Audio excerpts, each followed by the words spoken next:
You know, I didn't like him either, Randy. And after he testified, Julia Janae told me on the air, because, you know, mine's the last show of the night. Just like Renee Hill, Julia Janae talks to the other anchors on Court TV. And she said, Vinny, you're the only one. You're the only one who didn't like this. And I'm not the only one. There's 12 other people who didn't like his testimony, Randy. Yeah.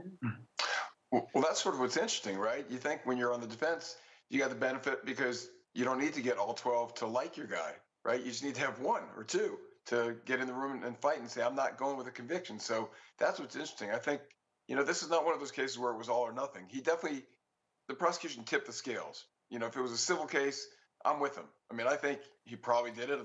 They convinced me by a preponderance of the evidence. But that beyond a reasonable doubt stuff, that's where, you know, the defense lawyer may be right. They wanted a conviction. There's only way to get a conviction was to convict him. You know, it's not appealable because of that. That's something that's well within the jury's discretion. Just interesting. We've seen cases that are much more clear cut than this, but that doesn't mean that it's a bad verdict. Mike.